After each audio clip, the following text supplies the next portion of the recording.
नमस्कार श्रोते हो, आपल्या सर्वांचे मनपूर्वक स्वागत आहे माझ्या आध्यात्मिक परिवारात व्यंकटेश ज्योतिषमध्ये। श्रोते हो, आपल्या हिंदू धर्मात प्रत्येक महिन्याला वेगळे महत्त्व आहे, पण काही महिने असे असतात की त्या काळात केलेले साधे पुण्यकर्म सुद्धा अनेक पटींनी फळ देते।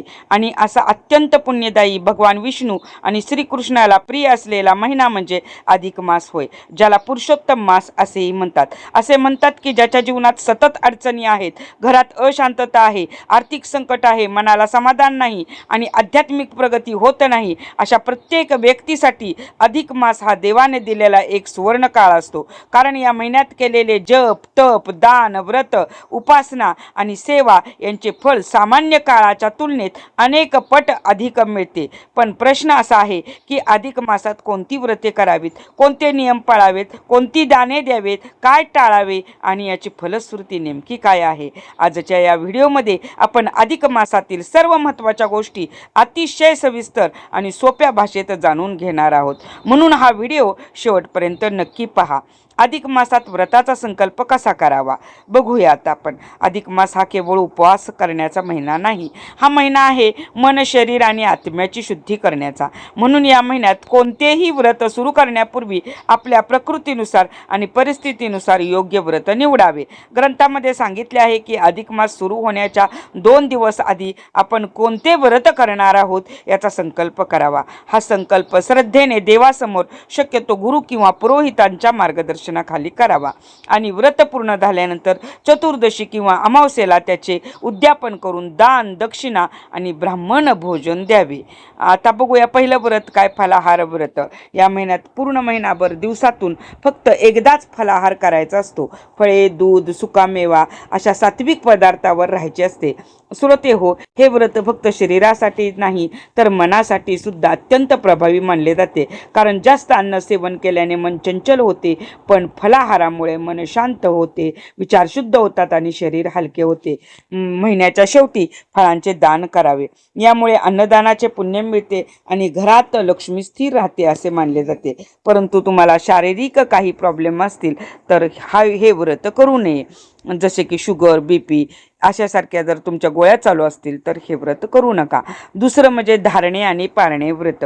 या व्रतात 1 दिवस पूर्ण उपवास करायचा आणि दुसऱ्या दिवशी एक भुक्त म्हणजे एकाच वेळा जेवून राहायचे। असे आलटून पालटून संपूर्ण महिना करायचे असते। हे व्रत संयम शिकवते। आजच्या काळात अनेक गोष्टी लगेच मिळावे अशी मानसिकता निर्माण झाली आहे, पण उपवास आपल्याला सहनशक्ती आणि आत्मनियंत्रण शिकवतो। हे व्रत मनुष्याच्या इच्छाशक्तीवर आणि शारीरिक ताकदीवर अवलंबून असते। एक धान्य व्रत। या व्रतात दिवसातून फक्त एकच धान्य शिजवून खायचे असते, उदाहरणार्थ भात, गहू, ज्वारी किंवा बाजरी। तसे यामुळे शरीराला साधेपणाची सवय लागते आणि मनातील भोगवृत्ती कमी होते। या महिन्यात मेहुण्याला किंवा ब्राह्मणाला जेवण देऊन, धनधान्य देऊन तृप्त करावे। धान्यदान हे सर्वश्रेष्ठ दानापैकी एक मानले गेले आहे। चौथं म्हणजे केळीच्या पानावर भोजन। पूर्ण महिनाभर केळीच्या पानावर भोजन करणे हे अत्यंत सात्विक मानले जाते। आपल्या पूर्वजांच्या काळात केळीच्या पानावर भोजन करणे ही परंपरा होती। यामुळे अन्न पवित्र राहते आणि आरोग्यालाही लाभ होतो। मासाच्या शेवटी ब्राह्मणाला पक्वान्न भोजन द्यावे। पुढचं म्हणजे नक्त भोजन व्रत। या व्रतात दिवसभर काहीही खायचे नाही, फक्त रात्री पहिल्या प्रहरात एकदाच भोजन करायचे। हे व्रत अत्यंत कठीण मानले जाते, पण यामुळे मनावर नियंत्रण होते। तुमची शारीरिक स्थिती चांगली असेल तरच हे व्रत करा। दिवसभर उपाशी राहिल्याने मनुष्याला भुकेचे महत्त्व समजते आणि गरिबांविषयी करुणा निर्माण होते। 6वं म्हणजे अयाचित वृत्ती। श्रोते हो, हे व्रत खूप मोठे आणि उच्च कोटीचे मानले जाते। यात आपण कोणाकडेही काहीही मागायचे नाही। तुमच्या इच्छेने जे अन्न मिळेल, म्हणजे समोरचा व्यक्ती जे अन्न देईल तेवढ्यावरच समाधान मानायचे। आजच्या काळात माणूस सतत अपेक्षामध्ये जगत असतो, पण हे व्रत समाधान आणि नम्रता शिकवते। महिन्याच्या शेवटी एखाद्या सच्चिल व्यक्तीस किंवा ब्राह्मणास भोजन देऊन दक्षिणा द्यावी व या व्रताचे पाळणे करावे। 7वं म्हणजे एकभुक्त व्रत। पूर्ण दिवसातून फक्त एकदाच भोजन करणे। हे व्रत शरीर शुद्धीसाठी खूप प्रभावी आहे। यामुळे पचनसंस्था सुधारते, मन शांत राहते आणि साधनेत एकाग्रता वाढते। 8वं म्हणजे मिठाचा त्याग करायचा। मीठ त्याग व्रत। महिनाभर मीठ न खाणे हे अत्यंत कठीण पण प्रभावी व्रत आहे। मिठामुळे जिभेची चव वाढते आणि भोगवृत्ती वाढते। मीठ त्यागल्याने मनावर नियंत्रण येते। उद्यापनाला दूध, उसाचा रस किंवा फळांचा रस योग्य व्यक्तीस दान करावा आणि याचे पारणे करावे. 9 म्हणजे पदार्थ त्याग व्रत. शुक्ल पक्षात रोज एक पदार्थ सोडत जायचा आणि कृष्ण पक्षात पुन्हा तो स्वीकारायचा. हे व्रत माणसाला त्याग शिकवते. आपण एखाद्या वस्तूशिवाय राहू शकतो हे या व्रतातून समजून येते. 10 म्हणजे मुठभर धान्य दान. दररोज मुठभर धान्य एका पात्रात जमा करावे. महिन्याच्या शेवटी तेच धान्य दान करावे. हे खूप छान आणि सोपे व्रत आहे. असे म्हणतात की घरातील धान्य कधी कमी पडू नये यासाठी हे व्रत अत्यंत प्रभावी आहे. 11 म्हणजे अभ्यंग स्नान.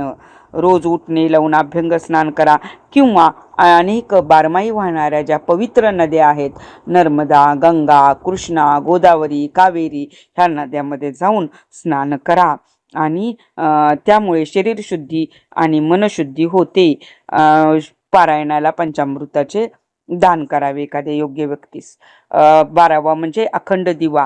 दिवा पुढे तेलाचा किंवा तुपाचा अखंड दिवा लावायचा. दिवा म्हणजे प्रकाश. प्रकाश म्हणजे सकारात्मक ऊर्जा. घरातील नकारात्मकता दूर करण्यासाठी अत्यंत प्रभावी मानले जाते.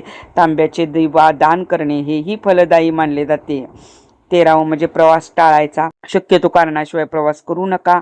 अनवाणी चालणे, महिनाभर पादत्राणे न वापरता चालणे, यामुळे नम्रता आणि सहनशक्ती वाढते. भूमीशी थेट संपर्क आल्यामुळे सकारात्मक ऊर्जा मिळते. पुढचं आहे मौन व्रत. दररोज काही वेळ मौन पाळावे. 1 तास, 2 तास, 3 तास. माणसांचे सर्वात जास्त पाप वाणीमुळे होते, म्हणून मौन व्रत मन शांत करते आणि विचार शुद्ध करते. त्यानंतर आहे जमिनीवर शयन.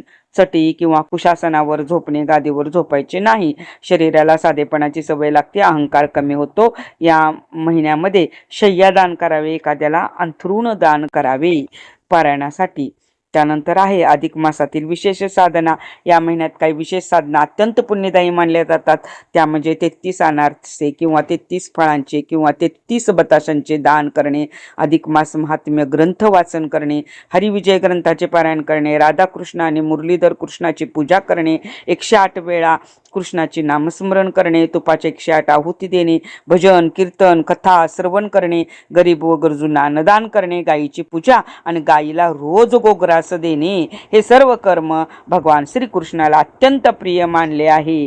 गाय जर परिसरात नसेल तर जिथं गोशाळा आहे तिथं दान करावे. अधिक मासात काय टाळावे? या महिन्यात शक्यतो कांदा, लसूण, मसूर, शिळे अन्न, मांसाहार, मद्य, उत्तेजक पदार्थ टाळावेत. परनिंदा, रागाने बोलणे, कपट, वाईट विचार या गोष्टींचा अवश्य त्याग करावा.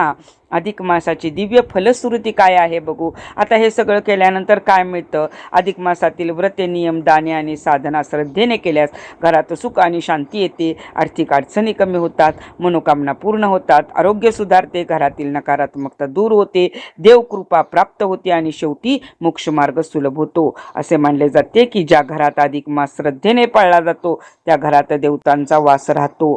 श्रोते हो, अधिक मास हा केवळ उपवासांचा महिना नाही, तर स्वतःला बदलण्याचा, मन शुद्ध करण्याचा आणि भगवान श्रीकृष्णाच्या चरणी स्वतःला अर्पण करण्याचा पवित्र काळ आहे. आणि विशेष म्हणजे या अधिक मासामध्ये मी स्वतः अधिक मास महात्म्य या ग्रंथाचे दररोज वाचन करणार आहे. त्या ग्रंथातील प्रत्येक अध्यायाचा स्वतंत्र व्हिडिओ रोज आपल्या या ग्रुपवर चॅनेलवर येणार आहे. त्यामुळे आपल्या चॅनेलवर आत्ताच लाईक, शेअर आणि सबस्क्राईब करा. तसेच रोजचे राशी भविष्य पंचांग, धार्मिक उपाय, संस्कार वर्गाची लिंक पाहिजे असेल तर कमेंटमध्ये दिलेल्या व्हॉट्सअप ग्रुप लिंकला नक्की जॉईन व्हा. पुन्हा भेटूया अशा नवीन आध्यात्मिक माहितीपूर्ण व्हिडिओमध्ये. श्रीकृष्णार्पण मस्तु.